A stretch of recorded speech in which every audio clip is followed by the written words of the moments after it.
On reprend pour la dernière partie de cette deuxième matinée du festival. Et c'est vrai que j'étais vraiment heureux d'avoir la chance de faire ça avec Janaka. Vu son parcours, il était dans la caravane. Notamment, j'ai reparlé de lui il n'y a pas longtemps, puisqu'on évoquait Christophe ce matin avec Sébastien. C'est marrant cette histoire de caravane parce que, en fait, on n'en finit pas de la raconter. Et à chaque fois, il arrive des détails, des choses qu'on ne connaissait pas, suivant qui raconte l'histoire et qui sont vécues.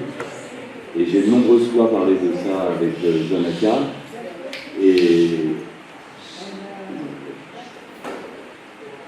Et donc, il a écrit plusieurs livres.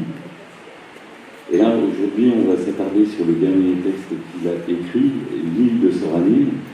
Et là, c'est intéressant parce que, en fait, souvent, on parle du passé, quand on est à Auroville, de comment les choses se sont faites, de comment ça s'est déroulé. Et Janaka, lui, a eu cette idée, en s'inspirant de son vécu, de se projeter dans l'avenir. Donc je vais lui laisser la parole pour qu'il présente un peu ce livre. Après, je vous en dirai un extrait. Et après, on parlera de comment l'écriture est venue à Janaka, parce que ce n'était pas son métier au départ.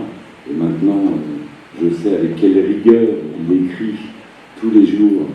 Il prend du temps, il écrit, il repasse, il ressasse, il travaille, il sculpte ses textes avec vraiment une grande profondeur et j'ai beaucoup de respect pour ça parce qu'il a vraiment une rigueur incroyable dans ce travail.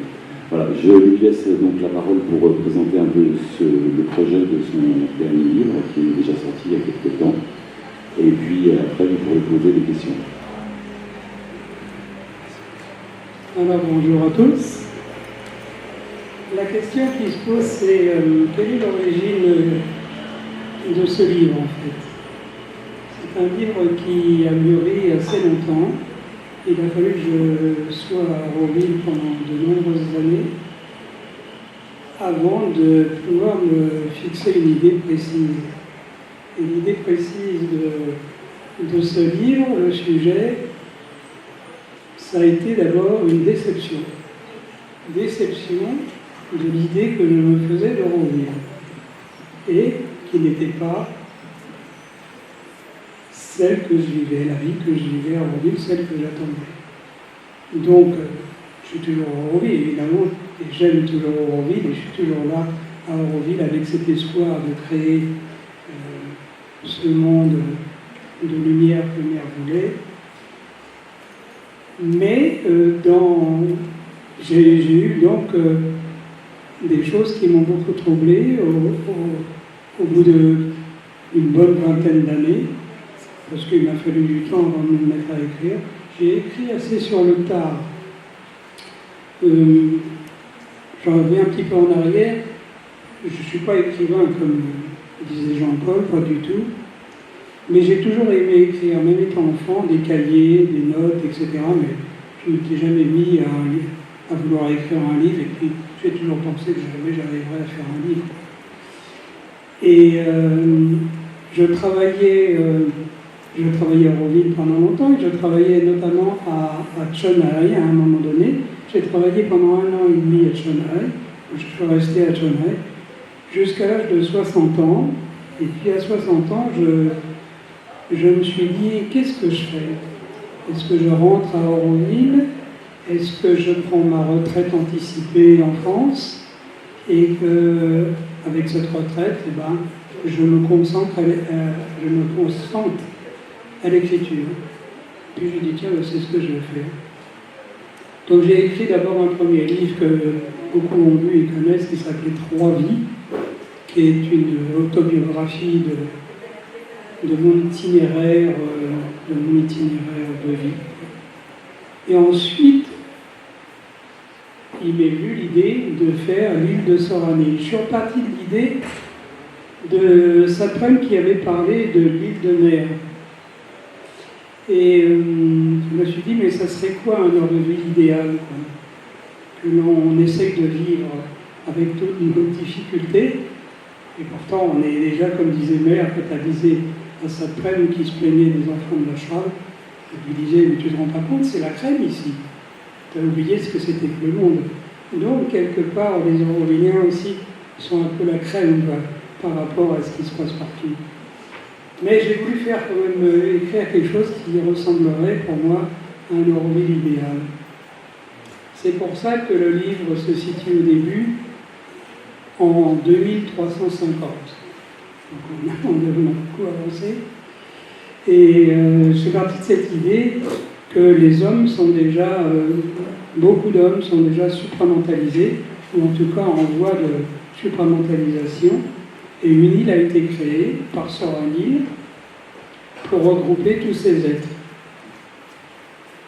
Donc c'est une île qui vit sur un continent inconnu. D'ailleurs, il le dit lui-même dans le livre, le petit garçon que le héros va rencontrer. C'est une île qui n'est pas visible par les hommes ici. Il faut être sur une autre dimension. Et c'est une ville idéale. Et dans cette ville vit donc cette reine qui s'appelle Soranil, qui est une reine qui est rentrée, on doit retrouver tous ce que l'on connaît, ce que l'on a lu à propos de Mère Soranil, enfin de Mère de Caux. C'est une reine qui est rentrée vivante dans la mort, pour conquérir la mort. Mais tous ses disciples qui sont autour d'elle doivent veiller sur son corps. Donc pendant plus de 100 ans, tous les êtres sont autour d'elle pour la tenir en vie, alors qu'elle est en totale catalepsie, pour la tenir en vie jusqu'à ce qu'elle réveille. Cependant, il y a une troupe. Ils n'ont pas assez de force. Ils n'ont pas assez de force pour pouvoir tenir éveillée et faire réveiller cette Soranil. Donc il y a une troupe qui est envoyée sur le continent, et c'est cette troupe-là qui va rencontrer mon héros, et qui va venir chercher mon héros, qui s'appelle Alexandre, qui est quelqu'un qui vit dans les montagnes, qui est un herboriste, qui fait des collections de plantes, et qui vit vraiment dans un monde à part, qui a quitté la société. Parce qu'il faut dire qu'en 2350, le monde technologique s'est écroulé. Il n'y a plus de technologie. Ça n'existe plus. Il y a des restants, il y a des éoliennes, il y a des choses comme ça. Mais la technologie s'est écroulée. Et en même temps que la technologie s'est écroulée, le monde mental a disparu chez la plupart des gens. La plupart des hommes sont redescendus à un échelon infra-humain. Ils sont décérébrés. On revoit tous les thèmes développés par Choromédou pour le futur de l'humanité par rapport au supramental. Donc ils vont venir chercher Alexandre, ainsi que d'autres personnes sur le continent qui, eux, sont déjà des êtres un peu éveillés, pour les emmener dans cette île, pour aider à réveiller Soranil. Voilà le sujet du livre. Je ne vais pas vous raconter tout le livre, mais il y aura des surprises, quoi. Et puis j'ai écrit une suite. Ça, c'était le premier livre. Jean-Paul a dit que c'était le dernier, mais c'est le premier. Sur le livre de Soranil, j'ai fait une suite, le tome 2. Celui-là est paru en librairie en France. Donc les 3 livres que j'ai écrits sont en France, chez un éditeur. Le 4e, donc la suite de celui-là, n'a pas encore été édité. Oui, excusez-moi, c'est vrai, c'est ça, je ne l'ai pas lu non plus. Je vais vous en lire un passage. Donc. Il avait bien connu des choses dans sa vie, vécu de nombreux soubresauts qui pesaient lourd dans sa conscience. Il ne reniait pourtant aucun des événements, ni des folies, ni ses amours. Il en avait tiré tous les enseignements, toutes les douleurs aussi. Et pour l'essentiel, sa vie se résumait en 2 axes principaux. La peur de disparaître en tant qu'individu et la quête d'une forme supérieure du moi. Cette peur et cette soif, on les retrouvait dans son désir d'aimer. Un besoin exceptionnel et un rejet peureux pour tout ce qui touchait à la compassion. Ses relations, son comportement et ses actions étaient donc teintés par cette contradiction. Il ne croyait plus en l'amour tel que les hommes l'éprouvaient et comme il l'avait vécu lui-même. Il rêvait d'une autre relation avec une femme basée uniquement sur l'échange d'âme à âme, de communion, d'esprit et de sentiments. De même, son cœur, tout naturellement porté vers les autres et la douleur humaine, s'interdisait de souffrir pour eux. Ce paradoxe résumait son existence. Aussi, ses errances, ses recherches dans la montagne n'avaient pas d'autre but que de fuir les hommes et de découvrir pourquoi l'amour lui était si douloureux. Il cherchait des réponses pour tout dire. Penché en lui-même, le front plissé, c'était comme une énigme douloureuse qu'il se devait de résoudre en cette vie, s'il voulait ne pas passer à côté de sa raison d'être. Voilà un premier passage de ce texte, où on comprend un peu ce que tu es en train de nous dire, Janaka, sur ce désir d'autre chose. Et pour revenir à ce personnage, sans dévoiler la fin, est-ce qu'il arrive quand même à approcher quelque chose qui ressemble à ce qu'il a dans son cœur, ou définitivement, parce que aussi on sait bien, parfois dans les mondes, le monde idéal il est très bien, mais le problème c'est qu'on n'a pas le même. Donc on en a tous un monde idéal, mais quand on commence à les confronter et les expliquer, ils ne se correspondent pas forcément, et c'est là aussi où notre idéal n'est pas forcément celui de l'humanité. Est-ce que c'est le cas de ton personnage? Oui, bien sûr. D'ailleurs, il va trouver, heureusement, il va être guéri de cette plaie qu'il a, qui remonte à des siècles, il le dit lui-même, il a trouvé par une vision, grâce à un personnage qu'il rencontre, une jeune femme, qui en fait, pendant l'histoire de rencontre, c'est la femme qu'il a toujours connue dans le de vie, et c'est elle qui va le délivrer. Elle qui a reconnu en lui quelqu'un qui a toujours refusé d'aimer, même des amours ordinaires, en oubliant que les amours ordinaires approchent toujours et ramènent l'homme vers l'amour vrai, et qu'il ne doit pas les renier et les bannir. Donc c'est elle qui va le guérir avec une vision, à voir pourquoi il a renié l'amour. Et en fait, dans une autre vie, très très longtemps bien avant, des millénaires avant, au moment de mourir, il a eu une très grande compassion pour le genre humain et il a refusé de souffrir. Il a fait comme un anthème. Il a dit plus jamais souffrir à cause des hommes. Et l'amour que j'ai pour le genre humain. Partant de là, il a fait comme un sort sur la vie et sur toutes ses vies, et toutes ces vies qu'il a eu à faire, on raconte dans le livre, que lui a réfléchi aussi. Dans toute sa vie, il a été poursuivi par cet anathème qu'il a déposé. Et elle va le guérir. Elle va le guérir et elle va le sauver de ça. Donc ça, c'est juste une partie, parce que c'est une partie au milieu du livre, mais après, il doit aller plus loin. Après, il doit rencontrer un autre amour beaucoup plus haut.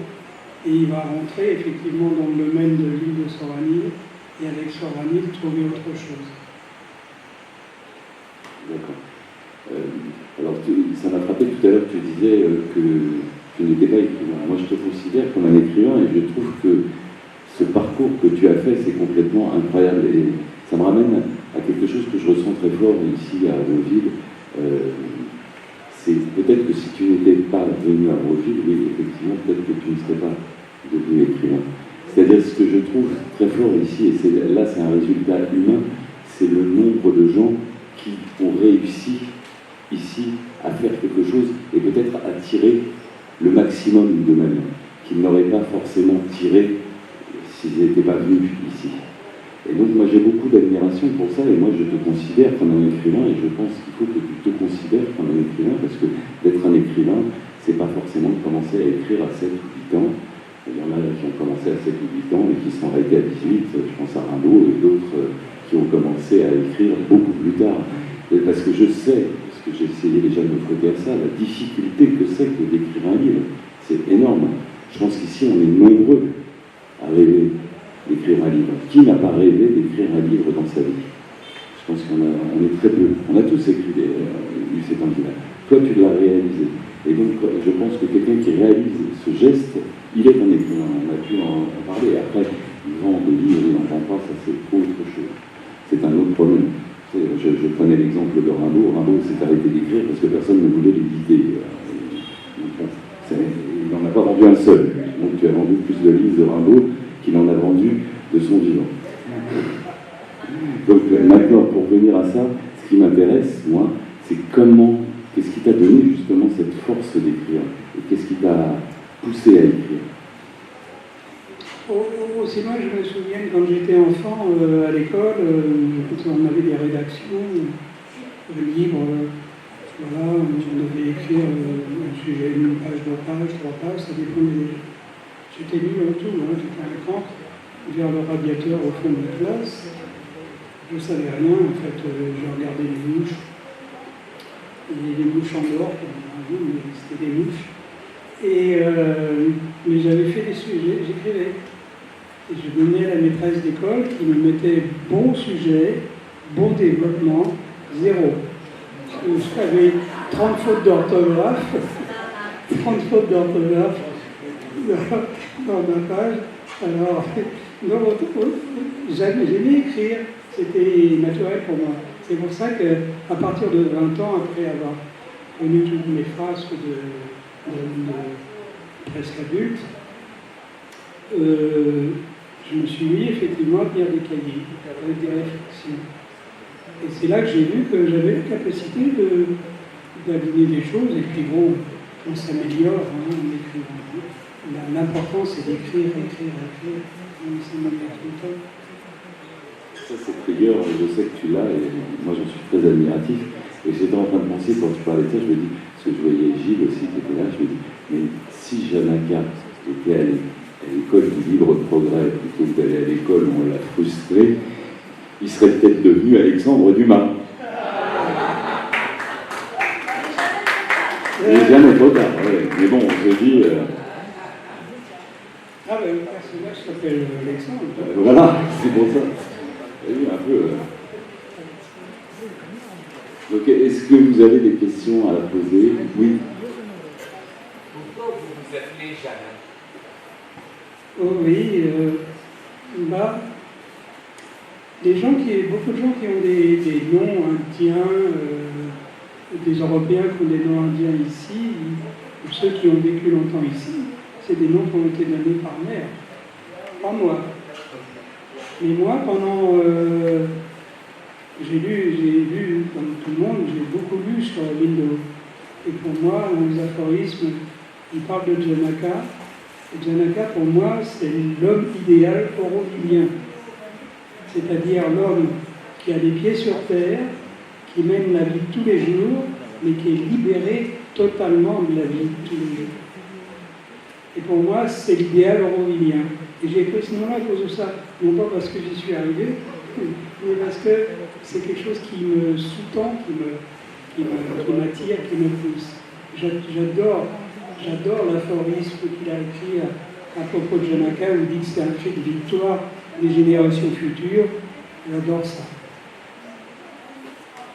Merci. Alors monsieur, je sais qu'il est éditeur, et bon, on se dit, moi je rêverais que Janaka, ses textes soient traduits en anglais, pour que plus de gens y aient accès.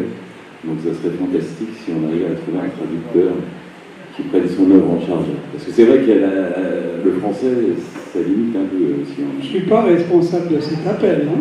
Non. Mais c'est un appel personnel. Je suis l'agent de Janaka. On va discuter des pourcentages. Vous pouvez m'envoyer un message. Alors, une autre question. Oui, Jean. Jean. Il faut être précis avec lui, hein, bien sûr.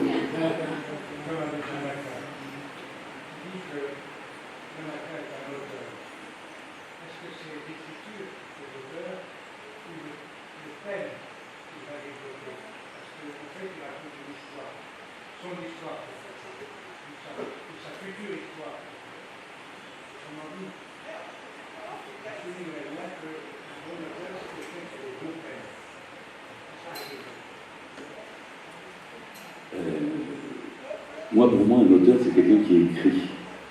Après, de juger de la qualité de ce qu'il écrit, quelque chose me plaît ou ne me plaît pas. Là, il se trouve que ce que écrit Jean Leca, je suis touché par ce qu'il écrit. Mais c'est pas à moi de définir. Personne ne peut définir qui est un auteur, qu'est-ce qui est de l'art, qu'est-ce qui n'est pas de l'art. C'est très compliqué, on en a tous une définition. Quelqu'un qui écrit, par définition, c'est un auteur.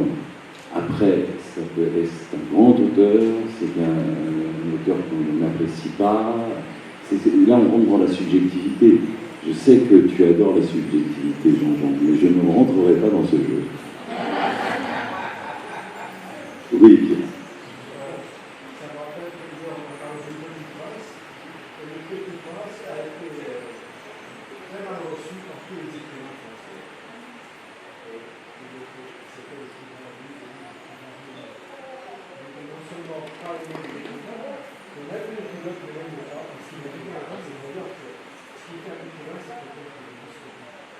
Exactement, exactement. Et je pense que là, nous avons quelqu'un qui sait ce que c'est que d'aller au bout, en fait. Une autre question? Oui, mademoiselle.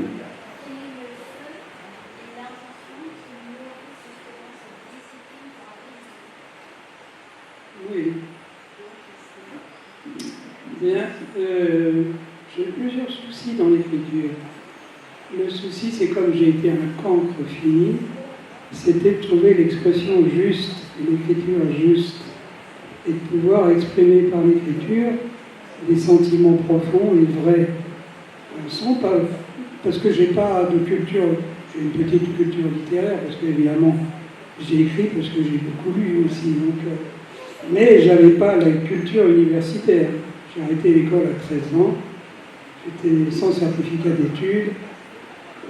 Donc, je n'étais pas fait pour une vie intellectuelle. Je ne suis pas un intellectuel. Mais cette flamme et ce feu, je pense qu'il est quand même né qu'il est né quand même de la force que Mère a mis en moi, parce que j'ai rencontré Mère. Physiquement, je l'ai rencontré en 1969, non? Bien sûr, comme je suis venu avec la première caravane, mais j'ai rencontré Mère un petit peu avant, en 1966, à la suite de la fréquentation du mouvement théosophe dans lequel j'étais. Et c'est par le mouvement théosophe que j'ai appris qu'il existait une mère à l'ashram, dans un ashram qui avait été initié par Max Théon.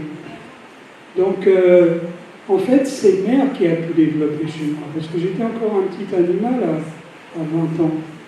J'étais un petit animal gentil, hein. J'ai fait des bêtises, des conneries qui m'ont emmené en cellule dans une prison parisienne, mais j'étais pas une crapule, mais j'étais quelqu'un qui n'était pas formé, il manquait quelque chose. Et c'est Mère qui finalement a fait tout le travail à partir du jour où je lui ai envoyé ma photo, quand je l'ai reconnue, et qu'elle m'a accepté comme disciple, elle m'a envoyé ses bénédictions, en me disant que dans le groupe de Théo où j'étais, que j'avais 50 ans de retard, et qu'il fallait que si je voulais continuer, tu envoies ma photo. Donc c'est ce que j'ai fait. Et je pense que c'est Mère, enfin la force, hein. Je ne veux pas jouer les sectaires, hein, mais c'est important pour nous de dire c'est Mère derrière, mais c'est Mère et la force qui m'a construit quelque part, qui m'a construit intellectuellement et qui a formé mon mental. Et c'est grâce à elle, je pense, que je me suis mis vraiment à l'écriture. Même si j'avais une facilité pour écrire, mais j'aurais peut-être fait des choses très quelconques, je ne sais pas. Mais je pense que dans la question, il y avait aussi qu'est-ce qui fait que tu tiens, que tu continues d'écrire, que tu persistes. C'est-à-dire, de toute façon, je tiens des cahiers personnels où j'écris déjà. J'ai des, comment on appelle, un livre personnel, comme on écrit. Ça, j'écris tous les jours. En général, j'écris mes pensées, mes réflexions, mes sentiments sur Aurélie ou autre, ou sur mes proches et ce que j'aime et ce que j'aime pas. Jamais de méchanceté, mais enfin, j'écris. Et j'aime écrire, et puis j'ai un besoin. Parce que quand j'écris, surtout ce genre de livre, hein, je me concentre. C'est un moyen de concentration intérieure. Je suis obligé de me concentrer très fort pour l'écriture. Faire attention, c'est pas dans le mental. L'écriture, elle passe par le cœur. Le mental, après, il intervient quand on relit, on dit tiens, non, ça c'est pas bon, ça sonne mal, il faut que je revoie. Mais l'écriture, elle vient du cœur, toujours elle vient du cœur. Tous les sujets, les sentiments, l'intrigue même. Parce que quand j'écris, je ne fais pas de découpage. Il y a des gens qui font des découpages, ils partent de là, pour aller là, pour faire un pas, ils ont écrit 40 fiches, ou 10 fiches. Moi, c'est pas ça. J'écris, si j'ai une page blanche, j'arrête et j'écris autre chose. Et après, je reviens et j'écris comme ça, sans savoir où je vais aller. J'ai un peu une idée de départ, mais sans savoir vraiment. Le développement, je ne le connais pas. Et il vient doucement, doucement. C'est une intuition littéraire, quelque part. Comme ça, je le prends. Oui.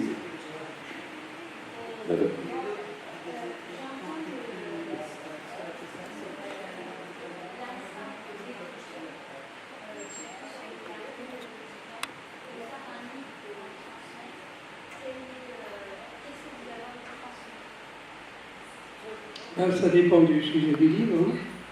Parce que j'ai écrit une autobiographie, ça c'est ma vie, c'est très facile à écrire une vie, sa propre vie, en étant sincère, hein, pas se raconter des histoires. Et puis, je ne sais pas, je n'ai pas écrit assez de livres pour savoir.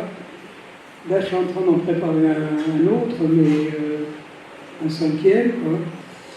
Mais je dois avouer que oui, j'ai une idée de départ, puis après, je la creuse. Et j'avance. Puis je vois où ça mène. Et des fois, ça mène à rien, alors j'arrête. Et par exemple, mon premier livre, 3 vies, j'ai mis 3 vies, qui est une autobiographie de 600 pages quand même. J'ai mis 10 ans pour la faire.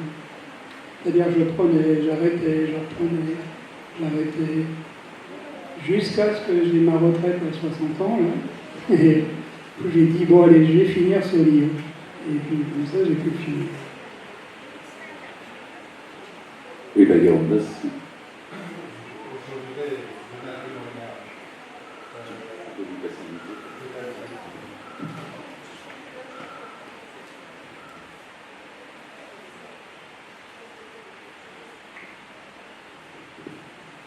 Je voudrais donner un témoignage par rapport à notre ami Janaka. C'était au tout début, quand on allait voir Mère. Donc Janaka était là avec Mère Caravane. Et puis dans ces rencontres, il y avait donc des questions qui étaient posées par les Dormiens. Et un jour, un mardi, il y a eu une lettre de Janaka qui a été lue. Parce que je crois qu'à l'époque, Janaka avait trop d'émotions pour la lire. Et c'était une très très belle lettre qui parlait d'un jardin de l'unité, une inspiration vraiment très puissante qui était derrière cette lettre. Je me souviens encore qu'il y avait un grand recueillement de la part des Dormiens qui était là et de Mère. Et à la suite de la lecture de la lettre, Mère a dit, alors il s'agissait en fait, la proposition c'était de créer un jardin d'unité pour que les Aurovidiens apprennent à travailler ensemble. Et c'était vraiment le gros problème en effet, ce tout début d'Eurovie et encore après. Et Mère nous a dit à ce moment-là, c'est, je crois, juste dans cette période, juste après, qu'elle a parlé du matrimonio. C'était en réponse avec la lettre de Janaka. Et je veux dire que c'est tout de même quelque chose de très, très puissant. Donc, je voulais faire ce témoignage parce que je pense que c'est relié aussi à ton aspiration réellement à quelque chose de très, très profond puisque ça concerne l'unité. Tu veux ajouter quelque chose? Non, je me souviens très bien, oui, je me souviens très bien du silence de mère, surtout. Qui ne me regardait pas, mais qui a regardé au-dessus de moi. Et comme si elle avait vu ou senti d'où venait l'inspiration que j'avais eue à ce moment-là. Bon, je n'avais pas plus d'orgueil que ça. Hein. J'avais envie d'exprimer ça à mère, et puis je l'ai fait. Et voilà. Parce que je travaillais dans les jardins au début à Aspiration, parce que j'ai eu une partie de ma vie, quand j'étais en apprentissage à l'âge de 13 ans, j'étais en apprentissage horticole. J'ai travaillé beaucoup les jardins. Je vais devenir paysagiste plus tard, mais je suis sorti de l'école à 18 ans, de cette école ce centre. Il fallait que je fasse encore 7 ans d'études pour devenir paysagiste. C'est long. Ça faisait très long. Et comme je n'étais pas porté à l'étude, à aucune étude, ça se voit encore aujourd'hui, parce que je suis presque incapable de parler correctement l'anglais. Donc, c'est quelque chose qui ne rentre pas, il y a quelque chose qui ne s'est pas formé dans ma tête, et ça rentre par rapport à l'étude. Donc, les jardins, j'ai commencé les jardins d'aspiration, les premiers, après, pour des lieux, je mettais des rochers, je mettais des plantes, etc. Et puis, ça me paraissait évident qu'il fallait commencer à faire un jardin, que tout le monde travaille à ces jardins. Je suis dit, on travaille dans le jardin, c'est la première chose à faire. Il n'y avait rien avant. Après, vous allez commencer le polyester, le machin, les ateliers et tout, tu vois. Tout début 1969, 70, il n'y avait absolument rien à l'inspiration. On s'embêtait. Des vaches et des chèvres. Et juste un dernier petit extrait pour clore, on reste sur les écrits de Janaka.